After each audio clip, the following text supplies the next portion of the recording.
नमस्कार साथियों, आप सभी का पुनः स्वागत है आपके अपने एप्लीकेशन सीजी जॉब एजुकेशन पर। चलिए साथियों, आज हम जानेंगे एक बहुत ही महत्वपूर्ण चैप्टर। आज हम चर्चा करेंगे इकाई 4 के समतलीय आकृतियों के बारे में। ठीक है, समतलीय आकृतियां। इन समतलीय आकृतियों के अंतर्गत हम जानेंगे त्रिभुज, त्रिभुजों की सर्वांग समता। साथ ही साथ हम चर्चा करेंगे चतुर्भुज के बारे में और वृत्त के बारे में। ठीक है, तो इकाई 4 से आपके 2 यूनिट बनते हैं। इन दोनों यूनिट में 5 नंबर के सीजी टेट में क्वेश्चन पूछे जाते हैं और शिक्षक भर्ती में भी लगभग 2 से 3 प्रश्न आपके पूछे जाएंगे, जिसमें से रेखा एवं कोण जो कि मैंने कंप्लीट करा दिया है उसमें से क्वेश्चन बनते हैं।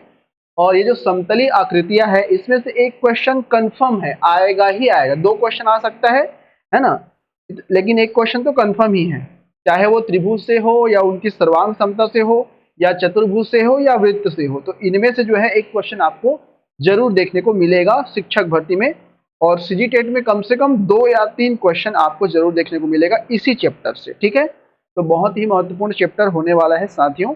एक एक करके हम समझेंगे। पहले हम त्रिभुज के बारे में जानेंगे, उसके बाद हम चतुर्भुज पर जो है चर्चा करेंगे। चतुर्भुज के पश्चात हम वृत्त पर जो है चर्चा करने वाले हैं। ठीक है, चलिएगा स्टार्ट करते हैं बिना किसी देर किए। हम बेसिक कॉन्सेप्ट को आज समझेंगे, त्रिभुज के बेसिक कॉन्सेप्ट के बारे में जो है आज हम जानेंगे। उसके पश्चात हम चतुर्भुज के बेसिक कॉन्सेप्ट के बारे में हम जानेंगे। उसके पश्चात वृत्त के बेसिक कॉन्सेप्ट के बारे में हम समझेंगे। फिर उसके बाद एक चैप्टर पूरा आपका एमसीक्यू पर आधारित रहेगा, जो कि आपके प्रीवियस ईयर रहेंगे। साथ ही साथ प्रीवियस ईयर तो रहेंगे ही, साथ ही साथ हम कुछ और भी अलग तरीके के जो भी अभ्यास क्वेश्चन आते हैं उन सभी को भी हम रखने का प्रयास करेंगे। ठीक है, तो सबसे पहले आज हम अध्ययन करेंगे त्रिभुज के बारे में। आपके स्क्रीन पे दिखाई दे रही होगी त्रिभुज। चलिएगा, सबसे पहले हम देखते हैं त्रिभुज। त्रिभुज को कहा जाता है ट्राइएंगल, आप सभी जान रहे हैं, है ना। त्रिभुज को कहा जाता है ट्राइएंगल। ठीक है, सबसे पहले इसकी परिभाषा हम समझते हैं। समतल में 3 सरल रेखाओं से घिरी बंद आकृति को हम क्या कहते हैं? त्रिभुज कहते हैं। इसे संकेत इस तरीके से जो है दर्शाया जाता है। ठीक है, मान लो कोई भी 3 कोई भी बिंदु है इस तरीके से, 1 2 और 3। अगर मैं इन तीनों बिंदुओं को क्या कर देता हूं, मिला देता हूं। ठीक है, अगर मैं इन तीनों बिंदुओं को क्या कर देता हूं, मिला देता हूं, तो एक बंद आकृति प्राप्त होती है। इसी बंद आकृति को हम क्या कहते हैं? त्रिभुज कहते हैं।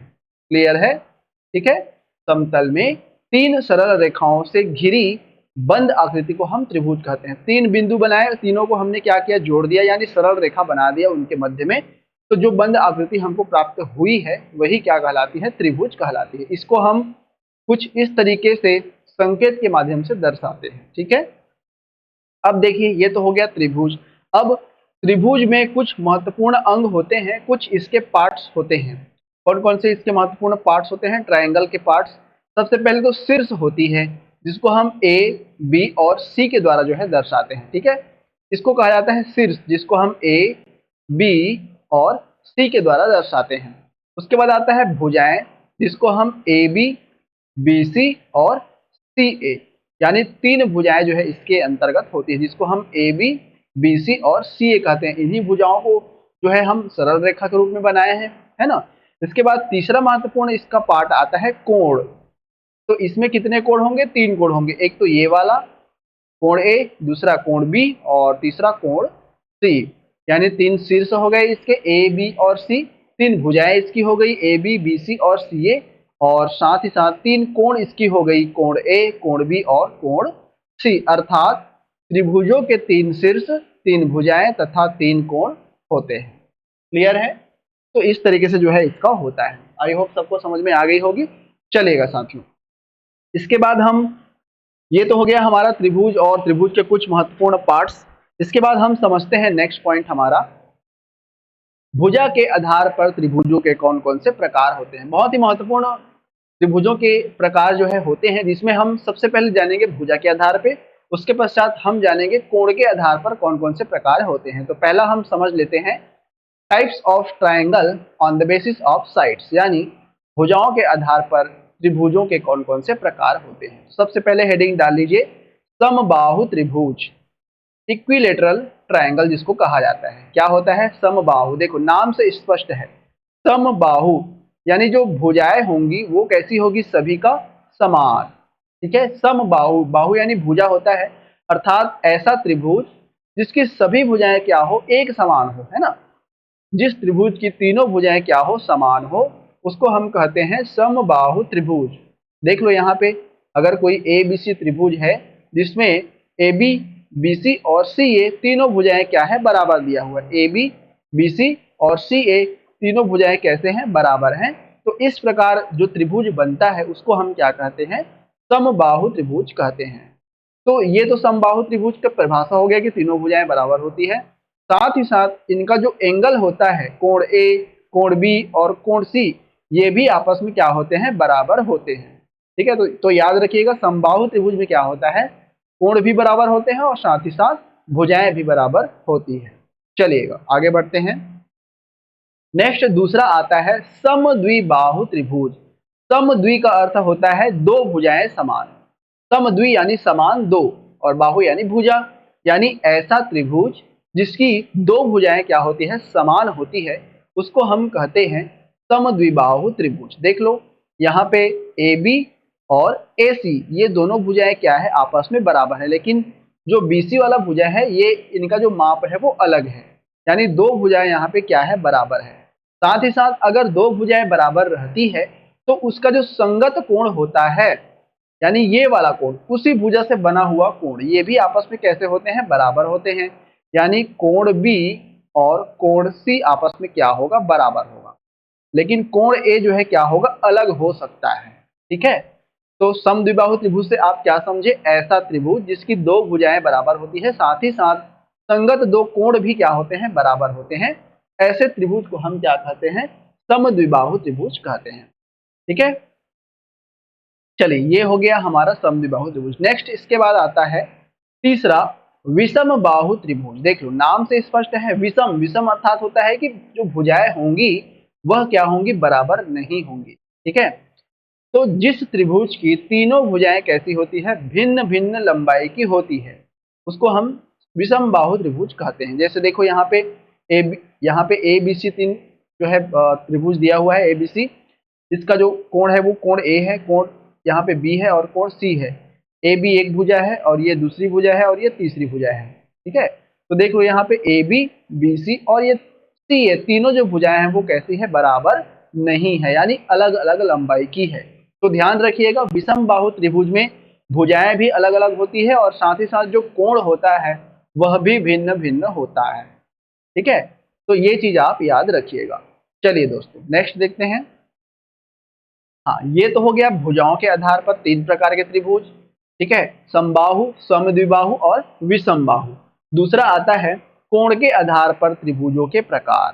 कोण के आधार पर कौन कौन से प्रकार के त्रिभुज होते हैं, आइए समझते हैं इसको। चलिए देखिए, कोण के आधार पर त्रिभुजों में आता है सबसे पहला हमारा न्यून कोण त्रिभुज, एक्यूट एंगल ट्रायंगल। ठीक है, न्यून कोण, न्यून अर्थात होता है कम। ठीक है, और कोण अर्थात होता है जो भी एंगल दिया जाएगा। ठीक है, तो इसकी परिभाषा क्या हो जाएगी, जिस त्रिभुज का प्रत्येक कोण क्या हो, न्यून कोण हो, ऐसे त्रिभुज को हम कहते हैं न्यून कोण त्रिभुज। और न्यून कोण अर्थात जो वैल्यू रहेगा, जो कोण का मान होगा वह कैसे होगा, 90 अंश से कम होगा। यानी जितने भी मान है, कोण ए का मान हो या कोण बी का मान हो या कोण सी का मान हो, ये सारे के सारे कैसे होंगे, 90 अंश से कम होंगे। ठीक है, तो ऐसे त्रिभुजों को हम क्या कहते हैं, न्यून कोण त्रिभुज कहते हैं। ठीक है, जिस त्रिभुज का प्रत्येक कोण कैसा हो, न्यून कोण हो, यानी 90 अंश से कम हो, ऐसे त्रिभुज को हम क्या कहते हैं, न्यून कोण त्रिभुज कहते हैं। ठीक है, क्लियर हो गया। चलिएगा आगे बढ़ते हैं, आगे समझते हैं। नेक्स्ट आता है दूसरा अधिक कोण त्रिभुज, ऑब्ट्यूस एंगल ट्रायंगल, यानी जिस त्रिभुज में एक कोण क्या हो 90 अंश से अधिक हो। ध्यान रखिएगा, न्यून कोण में क्या होता था, तीनों कोणों का जो मान है वो 90 अंश से कम होता था, यानी न्यून कोण होता था। लेकिन अधिक कोण त्रिभुज में केवल एक ही जो है क्या होगा, 90 अंश से अधिक होगा, कोई भी कोण हो, ठीक है। तो ऐसे त्रिभुज को हम क्या कहते हैं, अधिक कोण कहते हैं। जैसे देखो यहाँ पे बी का मान है ना, बी का मान क्या है, 90 अंश से ज्यादा है, ठीक है, 90 अंश से ज्यादा है। इस वजह से यह क्या कहलाता है, अधिक कोण त्रिभुज कहलाता है, ठीक है। नेक्स्ट इसके बाद आता है समकोण त्रिभुज। समकोण का अर्थ होता है राइट एंगल ट्रायंगल, यानी जिस त्रिभुज में एक कोण क्या हो 90 अंश हो। समकोण यानी होता है 90 अंश का कोण, ठीक है, जिसमें एक त्रिभुज का जो एक कोण है वह कैसे होता है, 90 अंश। देख लो यहाँ पे कोण बी का मान क्या है, 90 अंश है। अगर मैं इसको इस तरीके से मिला देता हूं तो यहाँ पे क्या बनता है, यहाँ पे बनता है एक त्रिभुज, और इसी त्रिभुज को क्या नाम दिया जाता है, समकोण त्रिभुज, राइट एंगल ट्रायंगल, ठीक है। और समकोण त्रिभुज में आप सभी जान रहे हैं कि एक कोण इसका क्या होता है, एक कोण इसका 90 अंश का होता है, और बाकी जो कोण होते हैं ये कैसे होते हैं, 45 अंश के, और ये भी 45 अंश के, ठीक है। चलिएगा, अब इसमें कुछ और भी महत्वपूर्ण चीजें आती है समकोण त्रिभुज में। आप सभी जान रहे हैं कि समकोण त्रिभुज में अगर अगर मैं इसको 90 अंश मान रहा हूं, है ना, जो कि यहाँ पे 90 अंश है कोण भी, तो इसका जो सामने वाला भुजा है यह कहलाता है हमारा कर्ण, यानी किसी समकोण त्रिभुज की सबसे बड़ी भुजा को हम क्या कहते हैं, कर्ण कहते हैं। या किसी समकोण त्रिभुज की जो 90 अंश बनाने वाला कोण है उसके सामने वाली जो भुजा है वह क्या कहलाती है, कर्ण कहलाती है। या सबसे बड़ी भुजा क्या कहलाती है, कर्ण कहलाती है। तो ये हो गया कर्ण। और अगर मैं इसको न्यून कोण थीटा मान रहा हूं तो थीटा जो न्यून कोण होता है उसके जस्ट सामने वाला क्या कहलाता है, हमारा लंब कहलाता है। और जो बचा हुआ हमारा भुजा होता है वह क्या कहलाता है, आधार कहलाता है। तो इसमें ध्यान रखिएगा, कर्ण, लंब और आधार, तीन तरीके से इनकी भुजाओं को जो है नाम दिया जाता है। और इसमें एक सूत्र बनता है, इसमें एक सूत्र लगता है जिसको अपन पाइथागोरस जो है सूत्र कहते हैं, पाइथागोरस प्रमेय कहते हैं। यह प्रमेय क्या कहता है, यह प्रमेय कहता है कि कर्ण का वर्ग किसके बराबर होता है, लंब के वर्ग प्लस आधार के वर्ग के बराबर होता है। अर्थात अगर मैं इस पूरे प्रमेय की बात करूं तो किसी समकोण त्रिभुज में कर्ण का वर्ग शेष अन्य दो भुजाओं के वर्गों के योगफल के बराबर होता है। इसी को कहा जाता है पाइथागोरस प्रमेय, ठीक है। तो ये केवल समकोण त्रिभुज के लिए लागू होता है। अगर हमको कोई एक भुजा या कोई दो भुजा हमको दिया गया है तो तीसरी भुजा का जो मान है वो हम आसानी से निकाल सकते हैं इस पाइथागोरस प्रमेय की सहायता से, ठीक है। चलिएगा आगे बढ़ते हैं। नेक्स्ट इसके बाद आता है त्रिभुज की कुछ महत्वपूर्ण विशेषताएं। ये सबसे इंपॉर्टेंट है दोस्तों, ठीक है। इन्हीं विशेषताओं का उपयोग करते हुए हम क्या करेंगे, जो भी समस्याएं रहेंगी, जो भी क्वेश्चंस रहेंगे उनको हम सरल करेंगे। तो सबसे पहले तो आप ये जो त्रिभुज दिया हुआ है इसको पहले समझ लीजिएगा, ठीक है। देखिए हमको यहाँ पे एक त्रिभुज दिया गया है ए और बी और सी। ए बी सी क्या है, इसके कोण है, कोण ए, कोण बी, कोण सी। ए बी सी इसका क्या है, शीर्ष है ए बी सी। और भुजाएं कौन कौन सी है, ए बी, बी सी और सी ए, ठीक है। और इन भुजाओं का मान क्या है, ए बी का मान सी है, बी सी का मान ए है और सी ए का मान बी है।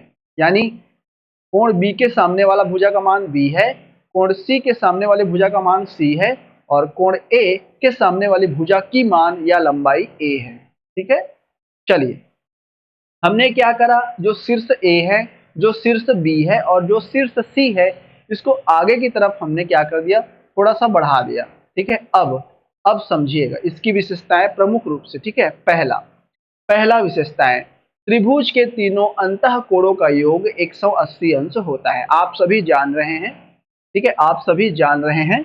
देखो ये चित्र के माध्यम से यहाँ पे देखो बताया गया है ना। त्रिभुज के तीनों अंतः कोणों का योग कैसे होता है, 180 अंश होता है।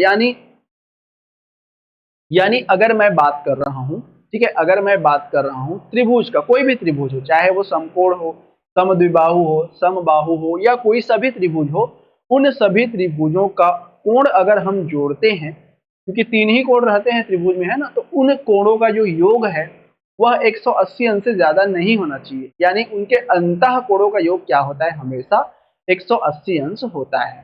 क्लियर है? इसके बाद नेक्स्ट आता है, दूसरा हमारा गुणधर्म आता है, त्रिभुज के तीनों बहिष्कोणों का योगफल क्या होता है? 360 अंश होता है। ठीक है, त्रिभुज के तीनों बहिष्कोणों का जो योगफल है वह कैसे होता है? 360 अंश होता है। अब बहिष्कोण में कौन कौन से है ना, बहिष्कोण में देखो मैंने चित्र में यहाँ पे बताया था, है ना, ए के पॉइंट को हमने आगे बढ़ाया था और आगे बढ़ाने पर ये जो कोण यहाँ पे बनता है इसको हमने नाम दिया था अल्फा, और इसी अल्फा को हम क्या कहते हैं? बहिष्कोण कहते हैं। इसी तरीके से बी पॉइंट को भी हमने आगे बढ़ाया था और यहाँ पे एक कोण बना था जिसको हम कहते हैं बीटा, ये भी हमारा क्या है? बहिष्कोण है। सी पॉइंट को हमने आगे बढ़ाया था और यहाँ पे एक कोण बना था जिसको हमने कहा था गामा, और यह भी हमारा क्या है? बहिष्कोण है। और अगर इन बहिष्कोणों को मैं क्या कर दूं? आपस में जोड़ दूं, यानी alpha plus beta plus gamma, तो इनका जो मान है, इनका जो योगफल है वह क्या होता है? 360 अंश होता है। तो ध्यान रखेंगे, त्रिभुज के तीनों अंतःकोणों का योगफल 180 अंश होता है और त्रिभुज के तीनों बहिष्कोणों का योगफल 360 अंश का होता है। ठीक है, अब तीसरा पॉइंट हमारा कहता है, त्रिभुज का प्रत्येक बहिष्कोण अपने अंतः अभिमुख कोणों के योगफल के बराबर होता है। अंतः अभिमुख योग, अंतः अभिमुख, देखो अंतः अभिमुख कौन सा होगा? जैसे जैसे अगर मैं अल्फा की बात कर रहा हूं, ठीक है, ये वाला अल्फा की अगर मैं बात कर रहा हूं तो इस अल्फा का अंतः अभिमुख कौन कौन से होगा? एक तो बी वाला कोण होगा, एक सी वाला कोण होगा। ठीक है, तो इन्हीं को कहा जाता है, यानी कोण बी और कोण सी का जो योगफल है वह किसके बराबर होगा? अल्फा के बराबर होगा। यानी ये जो बहिष्कोण का मान है, इसके अंदर जो कोण बन रहा है उनके योग के बराबर होगा। ठीक है, नेक्स्ट इसके बाद जो बीटा वाला है वो कोण ए और कोण सी के बराबर होगा। इसी तरीके से गामा कोण ए और कोण बी के बराबर होगा। यानी जो भी बहिष्कोण होंगे उसके अंतः अभिमुख में जो कोण बना रहे होंगे उन दोनों के योग के बराबर होंगे कौन? बहिष्कोण। ठीक है, तो ये वाला पॉइंट, तीसरा पॉइंट भी आप जो है क्या करेंगे? अच्छे से याद रखेंगे। जो भी गुणधर्म बताते जा रहा हूँ सभी के सभी अभी आपके क्वेश्चंस में काम आने वाले हैं ना, तो ध्यान पूर्वक सुनिएगा, ध्यान पूर्वक समझिएगा। नेक्स्ट आता है इसके बाद त्रिभुज की किन्हीं दो भुजाओं का योगफल तीसरी भुजा से हमेशा क्या होता है? बड़ा होता है। अब दो भुजाओं का योगफल है ना, जैसे कोण ए के सम्मुख भुजा का मान ए है, कोण बी के सम्मुख भुजा का मान बी है, कोण सी के सम्मुख भुजा का मान क्या है? सी है। तो यहाँ पे क्या कहता है नियम हमारा कि त्रिभुज की किन्हीं दो भुजाओं का योगफल तीसरी भुजा से हमेशा क्या होता है? बड़ा होता है। अगर मैं दो भुजाओं को लेता हूं, जैसे ए और बी को मैंने लिया है ना, तो इन दोनों का योगफल किससे बड़ा होगा? तो सी से बड़ा होगा। ठीक है, अगर मैं बी और सी को लेता हूं तो इन दोनों का योगफल किससे बड़ा होगा? ए से होगा। अगर मैं सी और ए को लेता हूं तो इन दोनों का योगफल किससे बड़ा होगा? तो जो बचा हुआ भुजा है उससे बड़ा होगा। यानी दो भुजाओं को जब भी हम जोड़ते हैं वह तीसरी भुजा से क्या होता है? ज्यादा होता है। जाहिर सी बात है ना, अगर ज्यादा रहेगा तभी वो क्या बनाएगा? त्रिभुज बनाएगा।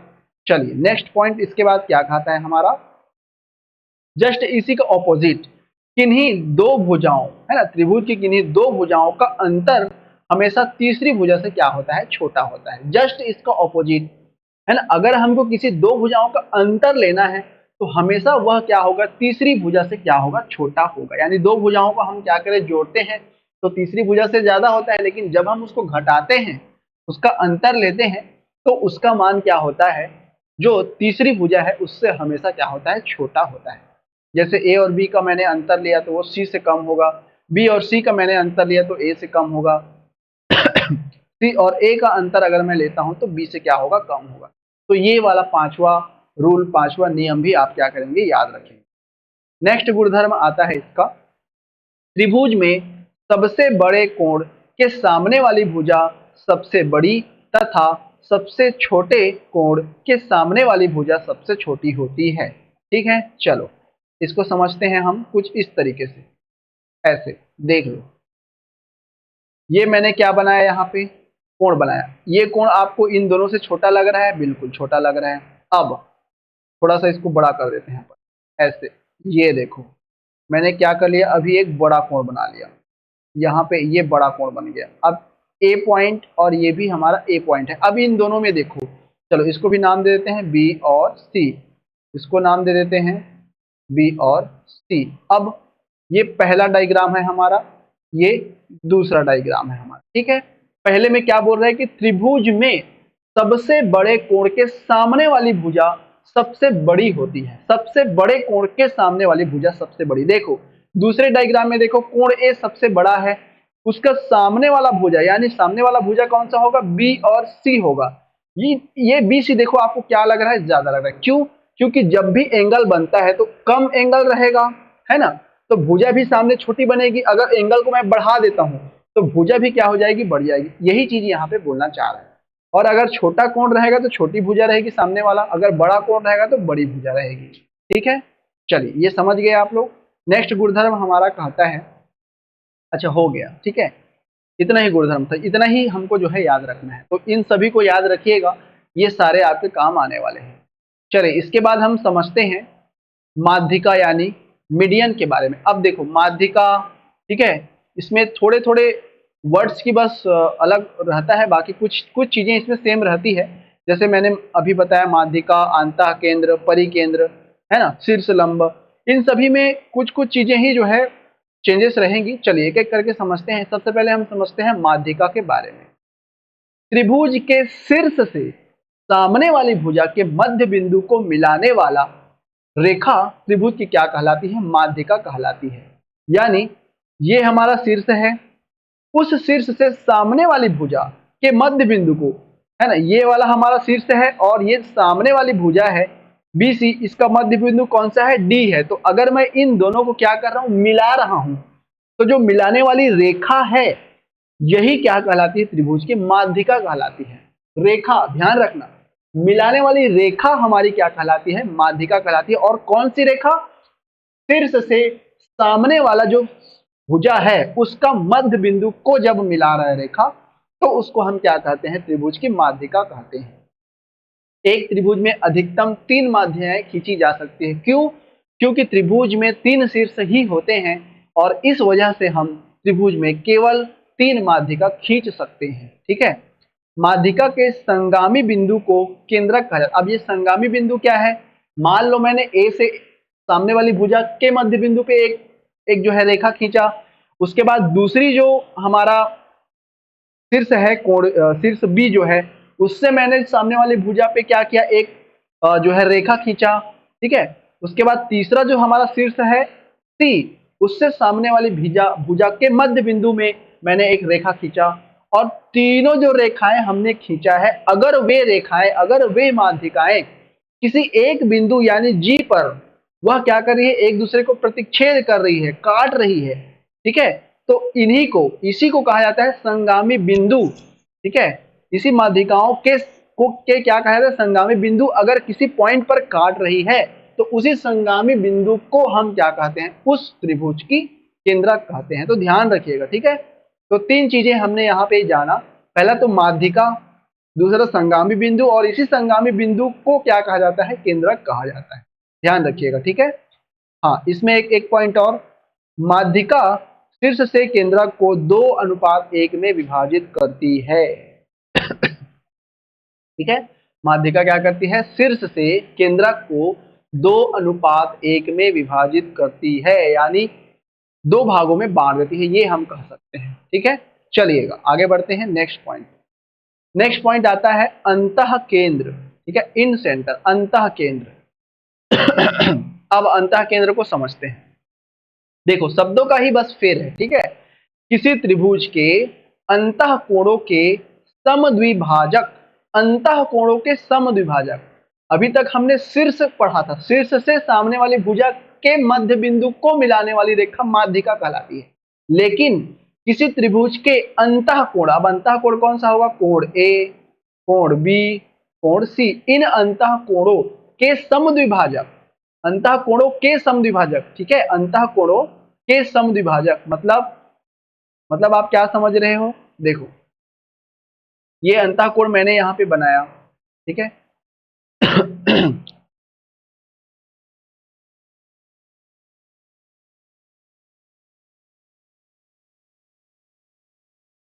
एक मिनट ना, चलिए अभी मैंने क्या किया, यहाँ पे कोण ए अंतः कोण लिया, इसी तरीके से कोण बी लिया, कोण सी यहाँ पे लिया। अब हम क्या करेंगे, अंतः कोणों के समद्विभाजक। अब अंतः कोणों के समद्विभाजक यानी ये क्या करेगा, इसको बांटेगा। देखो ये क्या करेगा, इसको बांटेगा। ठीक है, यहाँ पे कोण बना रहा है, यहाँ पे कोण बना, इसको हम यहाँ पे क्या कर रहे हैं, मिला रहे हैं। ठीक है, इसको हम यहाँ पे क्या कर रहे हैं, मिला रहे हैं। यानी अंतः कोणों को हम क्या कर रहे हैं, समद्विभाजित कर रहे हैं। यहाँ पे कोण जब बना रहा है और इसको हम क्या कर रहे हैं, सीधा यहाँ पे इसको क्या कर रहे हैं, मिला रहे हैं। इसी तरीके से यहाँ पे जब कोण बना रहे हैं, इसको भी हम क्या कर रहे हैं, सीधा इसको इस तरीके से मिला रहे हैं। इसी तरीके से कोण सी यहाँ पे जब बना रहा है, इसको भी हम क्या कर रहे हैं, सीधा इसको मिला रहे हैं। तो कोण को क्या कर रहा है, ये समद्विभाजित कर रहा है, दो भागों में बांट रहा है। और वह बांटने के पश्चात जिस बिंदु पर मिल रहा है, ठीक है, देखो यहाँ पे कौन से बिंदु पर, इस वाले बिंदु पर मिल रहा है, इसको हमने क्या नाम दिया, आई नाम दिया। इसी को क्या कहा जाता है, इसी को कहा जाता है, इसी बिंदु को कहा जाता है अंतः केंद्र। ठीक है, अंतः कोणों के समद्विभाजक जिस बिंदु पर मिलते हैं उसी बिंदु को क्या कहा जाता है, अंतः केंद्र कहा जाता है। ध्यान रखिएगा, तो इसमें कोणों का समद्विभाजक होता है, शब्दों को बस समझिएगा। ठीक है, चलिए नेक्स्ट पॉइंट देखते हैं। नेक्स्ट पॉइंट आता है परिकेंद्र। परिकेंद्र, अब इसको देखो, किसी त्रिभुज की भुजाओं के लंब अर्धक जिस बिंदु पर मिलते हैं वह बिंदु क्या कहलाता है, परिकेंद्र कहलाता है। भुजाओं के लंब अर्धक, पहले शीर्ष, उसके बाद कोण, अब भुजा, तीन चीजों से हमने यहाँ पे जाना, पहले शीर्ष, फिर कोण, फिर भुजा। अब हम क्या करेंगे, ये जो भुजाएं दिख रही है, इस भुजाओं से हम क्या करेंगे, एक लंबार्धक ऊपर की तरफ खींचेंगे ऐसे, फिर यहां से हमने ऐसे खींचा, फिर यहां से हमने ऊपर की तरफ ऐसे खींचा, और खींचने के बाद जिस बिंदु पर ये तीनों क्या कर रहे हैं, मिल रहे हैं, इसी बिंदु को क्या कहते हैं, हम त्रिभुज का परिकेंद्र कहते हैं। ठीक है, क्लियर हो गया। यहाँ पे O क्या है, त्रिभुज ABC का परिकेंद्र है। तो ये कुछ चीजें हैं त्रिभुज के अंतर्गत जिसको हमने यहाँ पे समझा।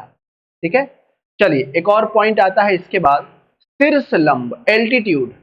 त्रिभुज के किसी भी शीर्ष से सामने वाली भुजा पर खींचा गया लंब शीर्ष लंब कहलाता है। यानी शीर्ष से हम क्या करेंगे, सामने वाली भुजाओं पर एक लंब जो है बना देंगे, और लंब हमेशा 90 अंश का बनता है, और इसी भुजा को, इसी रेखा को जो हम खींचे हुए हैं सामने वाली भुजा पर, इसी को क्या कहा जाता है, शीर्ष लंब कहा जाता है। इसी तरीके से लंब केंद्र, किसी त्रिभुज के शीर्ष लंब जिस बिंदु पर मिलते हैं उसे हम लंब केंद्र, सभी से हम क्या करेंगे, शीर्ष लंब खींचेंगे, और यहाँ पे जिस पॉइंट पे मिलेगा, इस पॉइंट को हम कहते हैं ऑर्थो सेंटर यानी लंब केंद्र।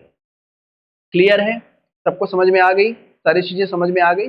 चलिएगा, इस तरीके से हम इसको जो है समझते हैं। अब इसके बाद नेक्स्ट इसके बाद हम समझेंगे चतुर्भुज के बारे में, और उसके बाद हम समझेंगे वृत्त के बारे में। चलिए दोस्तों,